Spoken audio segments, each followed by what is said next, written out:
The recruitment station on Colony 7 was always busy, but today the line stretched around the entire building and into the dusty street. Men and women of all ages waited under the harsh twin suns, their faces showing a mixture of hope and fear. The Valdorian War had been going on for 8 long years now, and the human alliance was desperate for anyone who could hold a weapon and follow orders. Standing in the middle of this line was a girl who barely reached the chest of the adults around her. Her name was Kira Vance, and she was 12 years old. Her dark hair was cut short and practical, and her clothes were worn but clean. She held a piece of paper tightly in her small hands, her eyes fixed on the entrance to the recruitment office, with a determination that seemed strange on such a young face. The man behind her noticed her for the first time and laughed out loud. He tapped his friend on the shoulder and pointed at her. "Look at this. The Alliance must be truly desperate if they're letting children play soldier now." His friend joined in the laughter. "Go home, little girl. Ask your mother to pack you a lunch and send you to school. This is not a place for babies." Kira did not turn around. She did not respond. She had heard these words 100 times before, and she would probably hear them 100 times more. Words meant nothing to her anymore. Only actions mattered. The line moved slowly forward. An hour passed, then 2. The twin suns climbed higher in the sky, and the heat became almost unbearable. Several people left the line, unable to stand the wait any longer. But Kira remained still, her eyes never leaving the entrance. Her legs ached from standing, and her throat was dry from thirst, but she showed no sign of discomfort. Finally, she reached the front of the line. The recruitment officer was a tired-looking woman with gray hair and deep lines on her face. She had probably processed thousands of recruits over the years, and her eyes showed the weariness of someone who had seen too much death and loss. She looked up from her screen and saw Kira standing there. For a long moment, she simply stared, her expression unreadable. Then she sighed deeply and shook her head. "Child, you must be lost. The education center is 3 blocks to the east. This is the military recruitment station." "I know where I am," Kira said. Her voice was quiet but steady. "I am here to enlist." Quote. The officer blinked in surprise. Then she laughed, though there was no humor in it. "You cannot be serious. How old are you?" 10, 11, 12, Kira replied. 13 and 4 months. The minimum age for emergency enlistment is 12, with guardian consent or orphan status. I have orphan status. She placed her documents on the desk. These are my identification papers, my orphan certification from the Colony 7 Social Services, and my school records showing I have completed all basic education requirements. The officer stared at the documents, then back at Kira. Behind them, the line was growing restless. People muttering and complaining about the delay. "This is not a game," the officer said slowly. "The Valdorians are not training dummies. They are 7 feet tall, have armored skin, and they have been killing humans for nearly a decade. Do you understand what you are asking for?" "I understand perfectly," Kira said. "I understand better than most people in this line. The Valdorians killed my parents when I was 6. They killed my older brother when I was 8.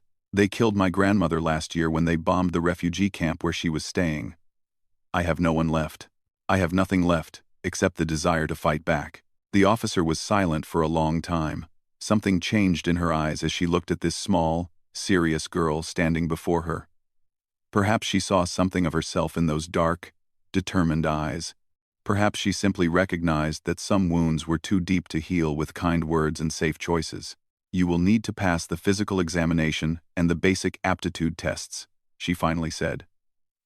"The standards are the same for everyone, regardless of age. No special treatment." "I do not want special treatment," Kira said. "I want a chance." The officer stamped her documents and handed her a number. "Examination Hall 3.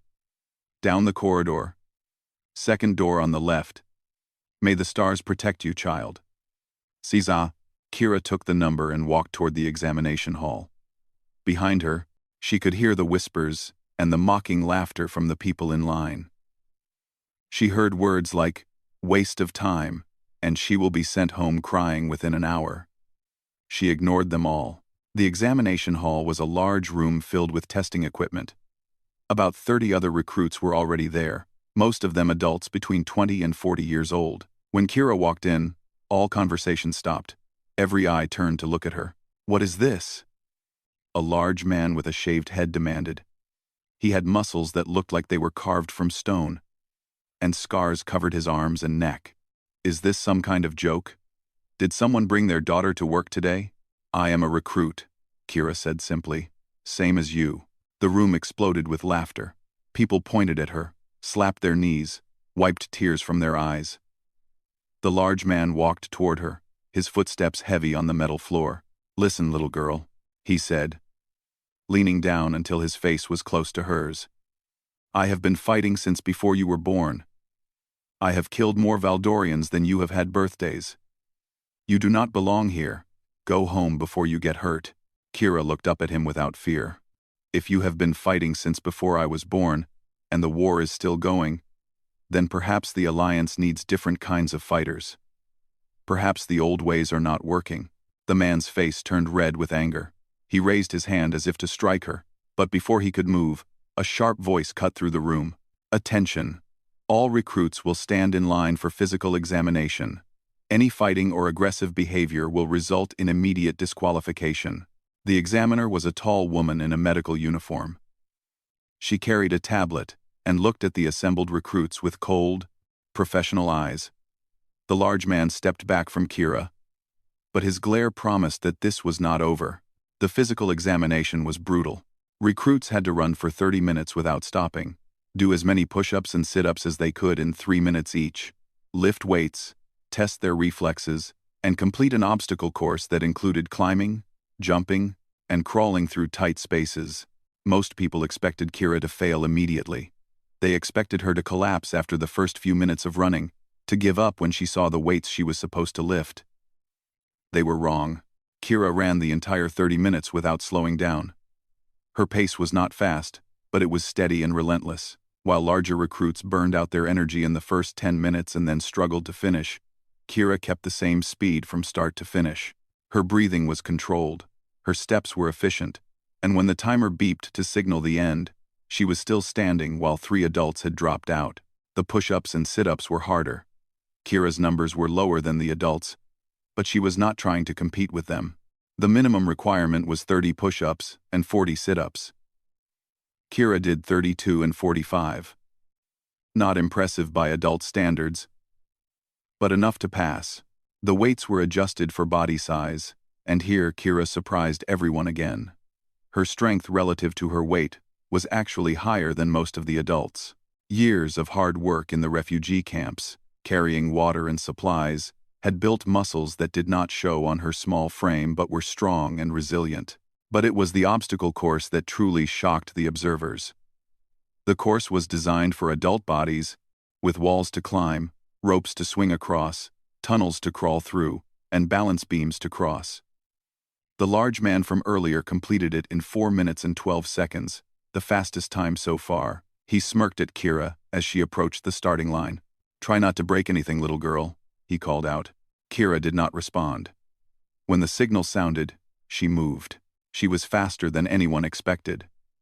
Her small size, which everyone had assumed was a weakness, became her greatest advantage. She slipped through the tunnels like water, while larger recruits had to squeeze and struggle. She ran across the balance beams without hesitation, her light weight and perfect balance making it look easy. The walls were challenging, but she found handholds that adult hands were too large to use, climbing with a speed and agility that left the observers speechless. Her final time was 3 minutes and 47 seconds, the fastest of all the recruits. The room was silent. The large man stared at her with his mouth open, unable to understand what he had just witnessed. The examiner checked her tablet twice, as if she could not believe the numbers. "Recruit Vance," she finally said, "your physical scores are acceptable. Please proceed to the aptitude testing room." Kira nodded and walked toward the door. As she passed the large man, she stopped and looked up at him. "Perhaps," she said quietly, "being small is not always a weakness. Perhaps the Valdorians have spent 8 years learning how to fight large humans with large weapons. Perhaps they are not prepared for something different. She walked away, leaving him standing there in stunned silence. The aptitude tests were conducted in a smaller room with computer terminals. Recruits were tested on strategic thinking, pattern recognition, reaction time, and emotional stability under stress. The tests included simulated combat scenarios where recruits had to make quick decisions that would affect the survival of their virtual squadmates. Kira sat at her terminal and focused completely on the screen. The simulated scenarios were brutal. Enemy forces attacking from multiple directions, limited ammunition and supplies, squadmates who were injured or panicking. Every decision had consequences, and the computer tracked not just whether the recruit won or lost, but how they won or lost. Most recruits approached the scenarios like games. They tried to kill as many enemies as possible, to be the hero, to prove their personal bravery. They won some scenarios and lost others, their scores averaging out to acceptable levels. Kira took a different approach. She did not try to be a hero. She tried to keep her squad alive. In one scenario, her squad was pinned down by enemy fire with no way to escape. Most recruits chose to lead a desperate charge, hoping to break through. Most of them died, along with their entire squad. Kira chose to sacrifice the simulation of herself. She ordered her squad to fall back while she provided covering fire, drawing the enemy attention. Her character died, but her entire squad survived to complete the mission. The computer registered this as an unusual result. The examiner came over to watch as Kira completed the remaining scenarios. In another scenario, Kira's squad discovered enemy soldiers who had surrendered. Most recruits either ignored them or executed them to prevent any risk of betrayal. Kira ordered them to be bound and left with supplies until Alliance forces could collect them. When the examiner asked why she made this choice, Kira replied, "Dead enemies cannot tell us their army's plans. Live prisoners can. Information wins wars, not just bullets." Her total aptitude score was the highest the examiner had ever recorded. Not because Kira was the best fighter, but because she thought differently. She saw patterns that others missed. She considered options that others never thought of. She made decisions based on strategy rather than emotion. By the end of the day, Kira Vance had officially become the youngest recruit in Colony 7's military history. She was assigned to Basic Training Unit 17, scheduled to begin the following week. The other recruits who had mocked her that morning either looked at her with new respect or avoided her entirely, unsure how to feel about a child who had outperformed most of them. As Kira left the recruitment station that evening, the tired officer who had processed her application stopped her at the door. "I saw your test results," she said. "I have been working here for 15 years. I have never seen scores like yours. Not from anyone. Certainly not from someone your age. Where did you learn to think like that?" Kira was silent for a moment. Then she said, "When I was 6, I watched my parents die. I could not stop it. I was too small, too weak, too young. But I watched, and I learned. I learned how the Valdorians fight. I learned how they think. I learned their patterns. Every attack I survived, every refugee camp I lived in, every death I witnessed, I learned something. I have been preparing for this moment for 6 years. I did not have a choice about whether the war would touch my life, but I have a choice about how I will respond." The officer looked at her for a long time. Then she reached out and put her hand on Kira's shoulder. "Basic training will be hard," she said. "The instructors will try to break you. The other recruits will try to prove they are better than a child. You will face challenges that would break most adults. Are you sure you are ready for this?" Kira looked up at her with eyes that had seen too much for someone so young. Eyes that held pain and loss and determination in equal measure. "I have been ready," she said, "since the day I became the only one left." She walked out into the evening, where the twin suns were setting behind the mountains, painting the sky in shades of red and gold. Somewhere out there, beyond the stars, the Valdorian Empire was preparing for another year of war. They had no idea that their greatest enemy would not be a general or a battleship or a superweapon. Their greatest enemy was a 12-year-old girl who had nothing left to lose and everything to prove. Basic Training Unit 17 was located in a massive facility carved into the side of a mountain. The building was cold, gray, and designed to strip away any comfort or softness from its occupants. Recruits slept in metal bunks arranged in long rows, ate simple food in a noisy mess hall, and spent every waking hour being pushed to their physical and mental limits. Kira arrived on the first day with 47 other recruits. She was given a uniform that was too large for her, boots that had to be stuffed with extra socks to fit, and a bunk in the corner of the sleeping quarters. The other recruits looked at her with a mixture of curiosity and contempt. Word had spread about the child who had somehow passed the entrance examinations, and opinions were strongly divided about whether she belonged there. The training sergeant was a man named Corin Hayes. He was 53 years old, had served in the military for 30 years, and had the kind of face that looked like it had never smiled in its entire life. His eyes were pale blue and cold as ice, and when he walked into the training hall on that first morning, every recruit fell silent instantly. Sergeant Hayes walked slowly down the line of recruits, looking at each one with an expression of complete disappointment. He stopped in front of the largest recruit, a woman nearly 6 feet tall, with broad shoulders and a fierce expression. "Name," he demanded. "Recruit Solon, sir. Helena Solon." "Why are you here, Recruit Solon?" "To fight the Valdorians, sir. To defend humanity." Sergeant Hayes nodded slowly. Then he moved to the next recruit, and the next, asking the same questions, receiving similar answers. Finally, he reached Kira at the end of the line. He stopped and looked down at her for a long moment. His expression did not change, but something flickered in his cold eyes. "Name," he said. "Recruit Vance, sir." "Kira Vance." "Why are you here, Recruit Vance?" Kira met his gaze without flinching. "To win the war, sir?" A ripple of surprised laughter went through the other recruits. Sergeant Hayes raised his hand, and the laughter died instantly. "Not to fight?" he asked. "Not to defend? Not to serve?" "Fighting, defending, and serving are methods, sir," Kira replied. "Winning is the objective. I am here because I intend for humanity to win this war, and I believe I can contribute to that outcome." Sergeant Hayes stared at her for what felt like an eternity. Then he turned to face the entire group. "This," he said, pointing at Kira without looking at her, "is a child. She is 12 years old. She weighs less than some of your weapons will weigh. She cannot reach the top shelf of the equipment locker without standing on a box. And yet she has already demonstrated more understanding of military purpose in one sentence than most of you will develop in your entire careers." The recruits shifted uncomfortably. No one had expected the terrifying Sergeant Hayes to say anything positive about the child they had all dismissed as a joke. "The purpose of war is not fighting," Hayes continued. "The purpose of war is winning. Every bullet, every battle, every death must serve that purpose. If you fight 100 battles and win them all but lose the war, you have failed. If you fight no battles but achieve victory, you have succeeded. Remember that lesson.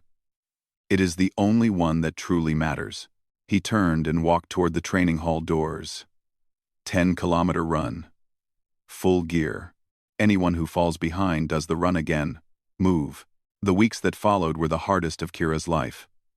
Every day began before dawn with physical training that pushed her body to its limits. Running, climbing, fighting, crawling through mud and obstacles until her muscles screamed for rest. Then came weapons training. Learning to handle every type of firearm and blade the Alliance used. Then tactical classes. Studying battle formations, enemy weaknesses, communication protocols. Then more physical training, because Sergeant Hayes believed that a tired soldier was a vulnerable soldier. Kira struggled. She could not deny that. Her body was still growing, still developing, and it simply could not keep up with the adults around her in raw physical contests. She was always the last to finish the running exercises, always the one who needed 3 attempts to complete the climbing wall, always the one who was knocked down first in hand-to-hand combat practice. The other recruits noticed. Some of them felt sorry for her and tried to help when they could. But most of them saw her as a liability, a weak link that would get them all killed in real combat. They did not hesitate to tell her so. "Why do you not just quit?" a recruit named Marcus asked her one night.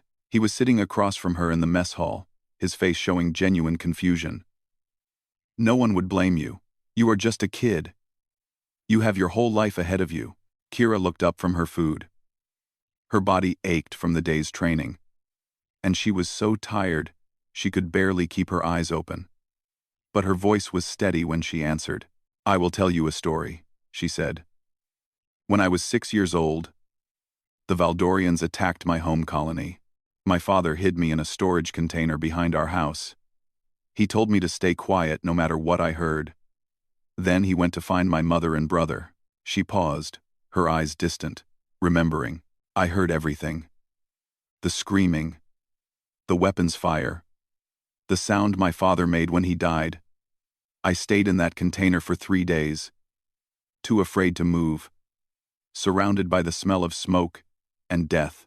When the Alliance soldiers finally found me, I was so dehydrated, I could not speak. They told me I was lucky to be alive. Marcus had stopped eating. Everyone at the table was listening now. I do not feel lucky, Kira continued. I feel like I survived when everyone I loved did not. I feel like I owe them something. I cannot bring them back. I cannot change the past, but I can make sure their deaths were not meaningless. I can fight until the Valdorians are defeated, until no other child has to hide in a container and listen to their family die. That is why I am here. That is why I will not quit. Quitting means their deaths meant nothing. I refuse to accept that. The table was silent. Marcus looked down at his food, unable to meet her eyes. From that night forward, things began to change. The mockery did not stop entirely, but it became less frequent. Some recruits began to see Kira not as a liability, but as a symbol. A reminder of why they were fighting. If a child could endure this training, could refuse to give up no matter how hard things got, then what excuse did the adults have? Sergeant Hayes noticed the change. He noticed everything, and though his expression remained as cold and hard as ever, he began to modify his training methods in subtle ways.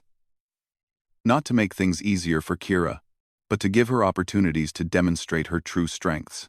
Today we practice squad tactics, he announced one morning, 6 weeks into training.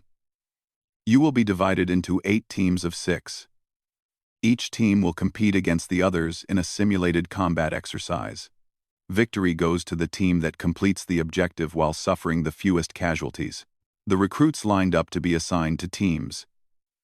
When Kira was placed with 5 others, including Helena, Solan, and Marcus, the team's reaction was mixed. Helena looked annoyed, clearly expecting Kira to drag them down. Marcus seemed uncertain but willing to give her a chance. I will be team leader, Helena announced immediately. Anyone disagree? No one spoke.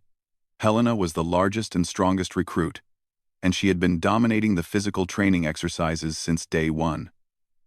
It seemed natural that she would lead. Good, Helena said. Now, here is the plan. We hit fast and hard. Maximum aggression. The other teams will expect us to be careful because of the casualty rules, so we surprise them with overwhelming force. Kira raised her hand. What? Helena snapped. I have a question about the objective, Kira said. What exactly are we supposed to accomplish in this exercise? Helena frowned. It does not matter. Kill the enemy, win the fight. That is always the objective. The sergeant said the objective would be announced at the start of the exercise. Kira pointed out. We are planning a strategy without knowing what we need to achieve. That seems risky. Helena stepped closer, using her height to loom over Kira. Are you questioning my leadership, child? I am questioning the strategy, Kira replied calmly. Leadership and strategy are different things. You can be a good leader with a bad strategy, or a bad leader with a good strategy. But the best outcome comes from good leadership, combined with good strategy. For a moment, it looked like Helena might hit her. But before anything could happen, the signal sounded for the exercise to begin. The teams were placed in different starting positions in a large indoor arena. The space was filled with obstacles, walls, buildings, and other features that created a complex battlefield. Sergeant Hayes's voice echoed through the speakers. Objective: retrieve the data chip from the central tower and return it to your starting position. First team to complete the objective wins. Any team member who is hit by simulation fire is considered a casualty and must stop participating. Begin. Helena immediately charged toward the central tower, expecting her team to follow. 3 of the team members ran after her. Marcus hesitated, looking at Kira. "What do you think?" he asked. Kira had been studying the arena layout during the announcement. Her eyes moved quickly, calculating distances and angles. "The central tower is the obvious target," she said. "All teams will converge there. Helena's aggressive approach will put us in direct conflict with multiple teams simultaneously. We have 6 people. They have 36 combined. The odds are not good. So what do? We do not go to the tower. Not directly. We let the other teams fight each other, while we find a different path." Marcus looked uncertain. But Helena said to follow her strategy. "Helena is about to become a casualty," Kira said simply. "Look." She pointed to where Helena and her 3 followers had reached the edge of the central area. 2 other teams had arrived from different directions, and a firefight had erupted. Within 30 seconds, Helena was hit by simulation fire and eliminated. 2 of her followers fell moments later. "Now we have 2 options," Kira continued.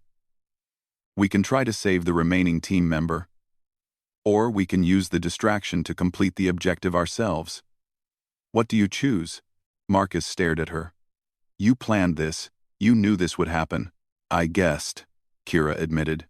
"War is about probabilities, not certainties. Now choose quickly. We are running out of time." "Complete the objective," Marcus decided. "That is what we are here for." Kira nodded. "Good. Follow me. Stay low. Do not fire unless absolutely necessary." She led Marcus through a series of side passages that avoided the main fighting areas. Her small size allowed her to move through spaces that larger people would have struggled with. She had memorized the arena layout in the few seconds she had to observe it, and she used that knowledge to navigate around enemy teams without being detected. The central tower was chaos. 4 teams were fighting each other in a brutal crossfire. Bodies of eliminated recruits lay everywhere, their simulation vests flashing red to indicate they were casualties. No one noticed the 2 small figures approaching from an unexpected angle. "The data chip is on the top level," Kira whispered. "I will go up. You cover the entrance. If anyone comes, do not engage. Just warn me and hide." "You are going alone?" Marcus asked.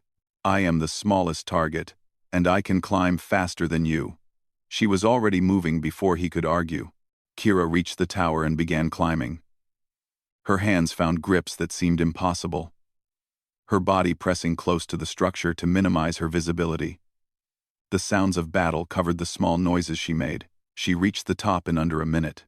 The data chip was sitting on a pedestal in the center of a small platform. Kira grabbed it and tucked it into her vest. Then she looked down at the fighting below. 6 teams had converged on the tower. Dozens of recruits were engaged in combat, too focused on each other to notice the small figure above them. It was exactly the kind of chaos she had predicted. She climbed down even faster than she had climbed up. Marcus was waiting where she had left him, his eyes wide with disbelief. "You got it?" Kira held up the chip. "Now we go back. Same route. Same rules. Do not engage anyone." They made it back to their starting position without firing a single shot. When they arrived, Sergeant Hayes was waiting. His expression was unreadable, but something in his eyes looked almost like approval. "Team 5 completes the objective," he announced over the speakers. "Exercise ends." The arena fell silent.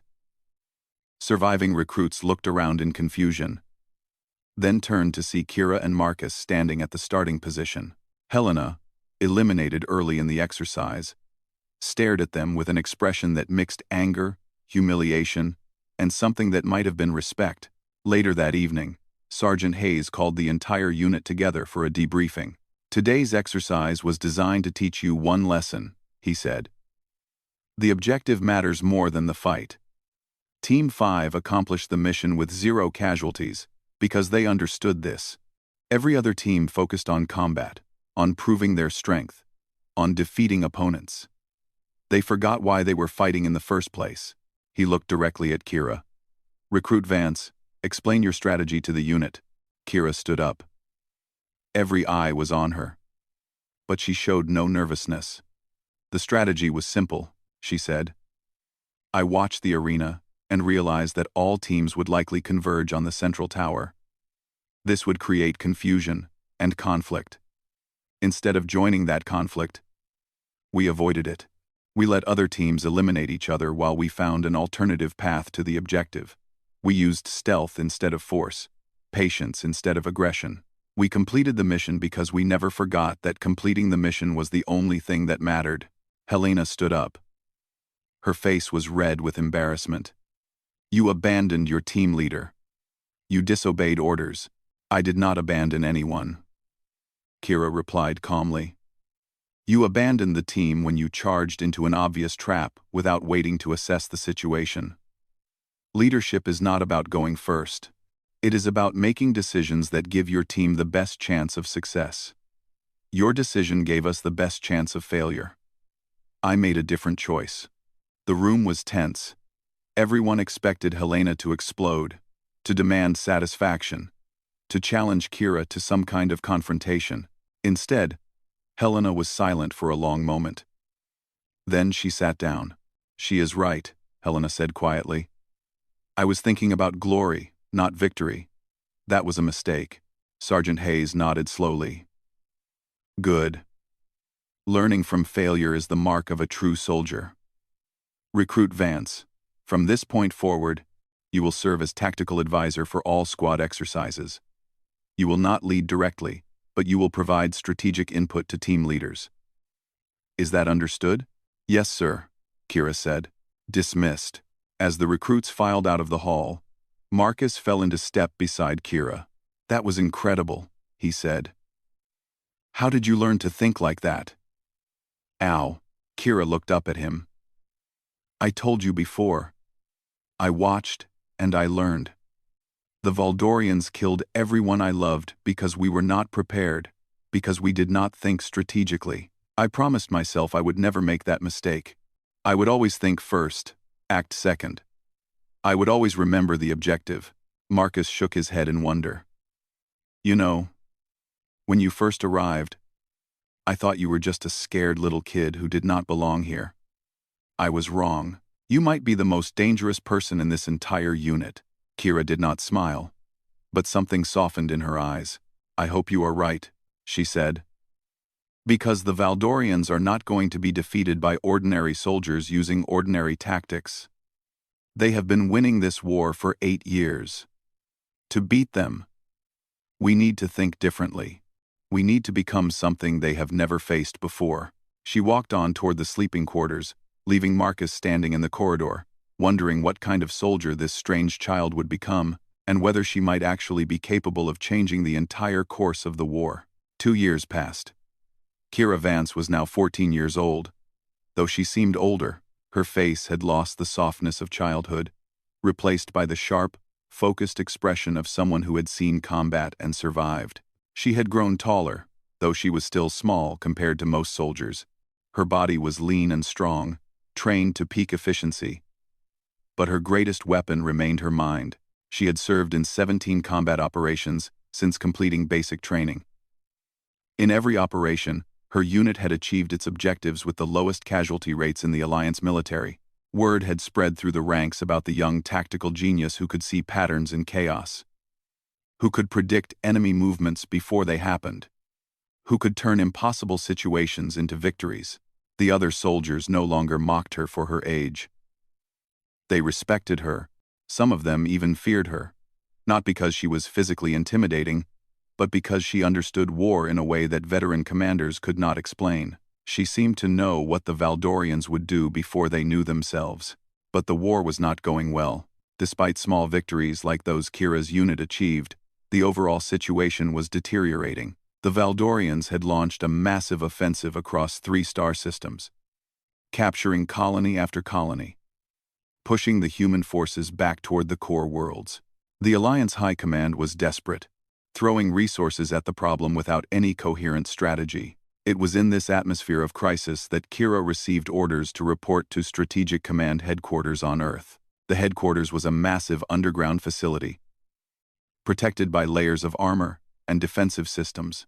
Kira had never been to Earth before, and she spent her first few minutes simply looking at the blue sky and green trees through the entrance windows, marveling at a world she had only seen in pictures. Then she was escorted to a conference room, where she found herself facing the highest-ranking officers in the Alliance military.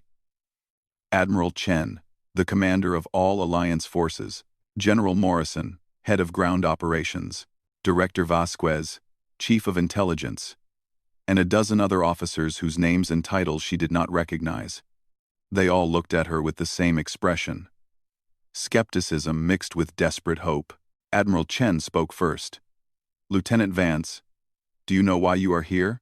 Kira had been promoted to lieutenant 6 months ago, the youngest officer in Alliance history. "No, sir.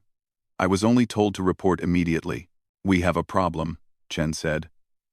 "The Valdorians have established a major base on Kepler 442b, a strategic position that allows them to threaten our supply lines to the outer colonies. We have attempted 3 assaults on this base. All 3 have failed with significant casualties. Our analysts cannot determine why. The Valdorians seem to predict our every move." He pressed a button, and a holographic display appeared, showing the planet and the enemy base. "We have assembled our best strategic minds to develop a new assault plan," Chen continued. "They have been working for 3 weeks. Yesterday, something unusual happened. During a simulation exercise, one of our analysts ran your combat records through a predictive model. The model suggested that your tactical patterns might succeed where conventional approaches have failed." Kira studied the holographic display, her mind already processing the information. "May I see the previous assault plans?" 2.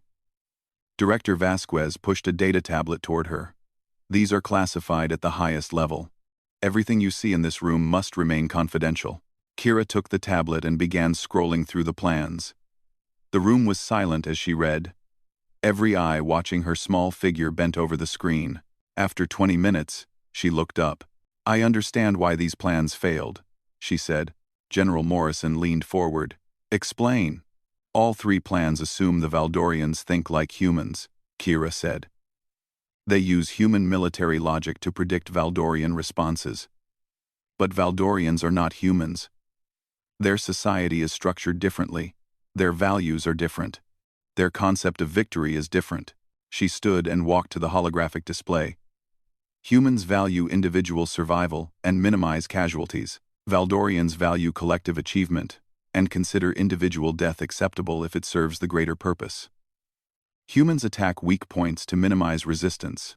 Valdorians deliberately reinforce weak points to draw human attacks into traps."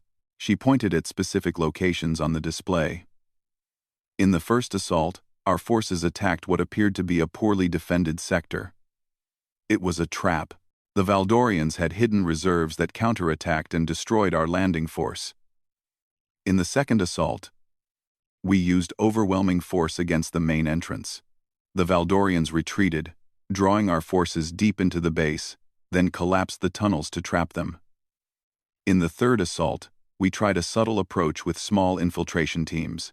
The Valdorians detected them immediately because their sensor systems are not designed like ours. They see movement patterns, not just heat signatures." Admiral Chen's expression had changed from skepticism to intense interest. "You learned all this from our combat reports?" "I learned this from 8 years of studying Valdorian behavior," Kira replied. "Every attack I survived, every battle I observed, every report I could access. I have been building a model of how Valdorians think since I was 6 years old. It is the only way I know to fight them." "Then tell us," Chen said. "How do we take this base?" Kira was quiet for a moment, organizing her thoughts. Then she spoke. "The Valdorians on Kepler 442b are commanded by a war leader named Thresh. He is one of their most respected strategists, known for his patience and his ability to predict human tactics. He has studied us, just as I have studied them. He knows how we think." "How does that help us?" Morrison demanded.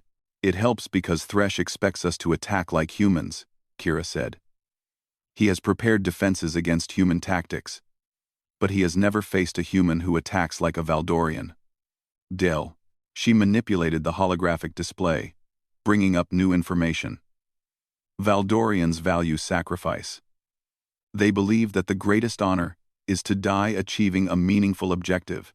Thresh will expect us to try to minimize our losses, to fight carefully, to protect our soldiers. He will not expect us to sacrifice a significant force as a deliberate distraction. The room stirred uncomfortably. Admiral Chen raised his hand for silence. Continue, he said. I propose a two-phase assault, Kira explained. In the first phase, we launch an attack that appears to be our main force. We use older ships, volunteer crews, and we attack with the aggressive tactics Thresh expects. He will commit his reserves to destroy this force, believing it to be our primary assault. You are suggesting we send soldiers to die as a distraction? Morrison interrupted, his voice harsh. I am suggesting we ask for volunteers who understand the risk and believe in the mission, Kira replied evenly. Valdorians volunteer for sacrifice missions all the time. It is part of their culture. Perhaps it should be part of ours too, when the stakes are high enough, she continued before anyone could object further. While Thresh is focused on destroying the decoy force, the second phase begins. Our actual main force, smaller but highly trained, approaches from an unexpected vector. Not from space, but from the surface. We land on the far side of the planet and approach the base overland, using terrain to hide our movements. That would take weeks, Vasquez pointed out. It would take 11 days, Kira corrected. I have studied the terrain. There is a route through the mountain ranges that Valdorian sensors cannot penetrate. The base has no defenses on the landward side because Thresh believes no human force would have the patience or discipline for such an approach. She pointed to the base structure. We enter through the geothermal vents on the eastern side. The Valdorians use these vents for power generation, so they cannot seal them completely. A small force can infiltrate, reach the command center, and disable the base's defensive systems. Once the defenses are down, our fleet engages the remaining enemy ships while ground forces secure the facility. Admiral Chen studied the display for a long time. This plan requires precise timing, extensive preparation, and soldiers willing to die for a distraction. It is risky. All war is risky, Kira said. The question is whether the risk serves the objective. 3 conventional assaults have failed. A 4th will fail too. The only way to beat Thresh is to think like him, to use his expectations against him, to do what he believes humans are incapable of doing. There was a long silence. Then General Morrison spoke. She is right. We cannot keep doing the same thing and expecting different results. We need a new approach. Director Vasquez nodded slowly. The intelligence supports her analysis of Valdorian thinking patterns. Everything she said about Thresh is consistent with our psychological profiles. Admiral Chen looked around the room, reading the expressions of his senior officers. Then he turned back to Kira. If we approve this plan, he said, who do you recommend to lead the operation? Kira did not hesitate. I will lead it. The room exploded with objections. She was too young. She was too inexperienced. She was too valuable to risk in a dangerous operation. The complaints came from every direction, overlapping and contradicting each other. But before Kira could respond, a new voice cut through the noise.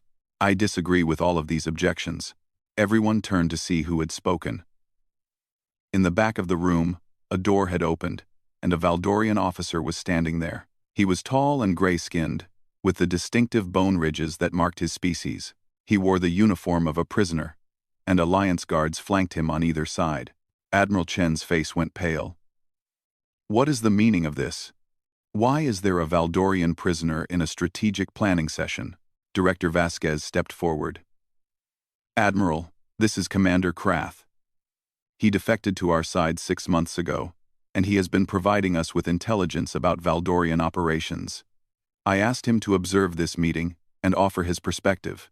The Valdorian walked forward, his movements slow and deliberate. When he reached the holographic display, he stopped and looked at Kira. "You are the one called Vance," he said. His voice was deep and rough, the human words awkward in his mouth. "My people have a name for you. They call you the Ghost Child. Soldiers tell stories about you to frighten each other." Kira met his eyes without fear. "What kind of stories?" "Stories about a human who does not fight like a human. A human who predicts Valdorian movements, who turns Valdorian tactics against themselves. Some believe you are not real, that you are propaganda created by your military to boost morale. Others believe you are something supernatural, a spirit of vengeance from the humans we have killed." He turned to face the assembled officers. "I have reviewed this plan. It is brilliant. It uses Valdorian logic against Valdorians. Thresh will never expect it, because it requires the kind of sacrifice and patience that humans do not usually show. Only someone who truly understands my people could have created it." His gaze returned to Kira. "And only the one who created it should lead it. Your commanders worry about your age. They worry about your experience. But age and experience did not save their previous assaults. Understanding did. This child understands my people better than any adult in this room. That is why she should command." Admiral Chen looked like he had swallowed something unpleasant. "You are suggesting we put a 14-year-old in command of a critical military operation based on the recommendation of an enemy defector?" "I am suggesting," Krath replied, "that you stop thinking like humans and start thinking like winners. My people have been defeating you for 8 years because you fight the way we expect. She does not. She is your best chance of victory. Use her or lose her. The choice is yours." The vote was held an hour later. It was not unanimous, but the majority supported Kira's appointment as operational commander. She was given 3 weeks to prepare, full access to resources, and authority over all forces assigned to the mission. 3 weeks later, the assault on Kepler 442b began. The decoy fleet attacked exactly as planned. 30 ships, crewed by volunteers who understood they were unlikely to survive, launched a direct assault on the Valdorian orbital defenses. Thresh responded exactly as Kira predicted, committing his reserves to destroy what he believed was the human main force. While the space battle raged, Kira led her ground team on the 11-day trek across the planet's surface. They moved through mountain passes and underground rivers, avoiding all Valdorian sensors, sleeping in shifts, eating cold rations, never making fires or using communication devices that could be detected. On the 11th day, they reached the eastern geothermal vents. The infiltration was the most dangerous part of the mission. Kira went first, using her small size to navigate the narrow passages where adult soldiers struggled. She disabled 3 Valdorian sentries personally, using techniques she had developed specifically for fighting opponents larger and stronger than herself. By the time Thresh realized what was happening, it was too late. Kira's team reached the command center and disabled the base's defensive systems. The Alliance fleet, waiting at the edge of the system, immediately launched its attack. Without defensive support, the Valdorian ships were overwhelmed. Without their command structure, the ground forces fell into disarray. The battle was over in 6 hours. When Kira walked out of the captured base, she found Admiral Chen waiting for her. His face showed a complex mixture of emotions: relief, respect, and something that might have been awe. "The base is secured," Kira reported. "Casualties on our ground team were minimal. The decoy fleet suffered heavy losses as expected, but most crews were rescued before their ships were destroyed. Thresh himself was captured attempting to flee. He is being held for interrogation." Chen nodded slowly. "The brass back on Earth is already calling this the turning point of the war. They want to promote you. They want to make you a symbol." "I do not want to be a symbol," Kira said. "I want to win the war." "Then what do you want?" Kira looked up at the alien sky, where Alliance ships were establishing orbit around the captured planet. "I want to keep fighting. There are more bases, more enemy positions, more opportunities. This victory proves that my methods work. Let me keep using them." Chen was quiet for a long moment. Then he said, "Do you know what Thresh said when we captured him? He said he had spent years preparing defenses against human tactics. He said he never expected to face a human who thought like a Valdorian. He said you are the most dangerous enemy his people have ever faced." Kira finally allowed herself a small smile. Good. I want them to be afraid. I want them to lie awake at night, wondering what I will do next. I want them to feel what I felt when I was 6 years old, hiding in a container, listening to my family die. Fear is a weapon, too. It is time the Valdorians learned what that feels like. She walked toward the transport that would take her to the flagship, already planning the next operation. Behind her, soldiers who had mocked her age, who had doubted her abilities, who had thought she was just a child playing soldier, watched her go with expressions of profound respect. The ghost child had proven herself, and the war had finally begun to turn. 6 months later, Kira Vance was promoted to commander. 2 years after that, she was the youngest general in Alliance history. Under her leadership, the tide of the war shifted dramatically. Colony after colony was recaptured. Valdorian offensives were predicted and countered. The enemy began to retreat for the first time in a decade. But Kira never forgot where she started. She never forgot the container where she hid as a child, the voices of her family dying, the promise she made to herself in the darkness. She never forgot that she had been mocked, dismissed, underestimated at every turn, and she never forgot that the ones who underestimated her had been wrong. In the end, the war that humans had been losing for years was won by a soldier who was different from all the others. Not bigger, not stronger, not more experienced. Just smarter. Just more determined. Just more willing to think in ways that no one else would consider. They had mocked her for her age. They had laughed at the child who wanted to fight. But when the enemy named her commander of their nightmares, when Valdorian soldiers spoke her name in fearful whispers, when the entire course of a galactic war changed because of her strategies, no one was laughing anymore. Kira Vance, the ghost child, the youngest general in human history, had proven that the measure of a warrior was not in their size or their years. It was in their mind. It was in their heart. It was in their absolute refusal to give up. No matter what anyone said, no matter how impossible the odds seemed, and that was something no one could ever mock again.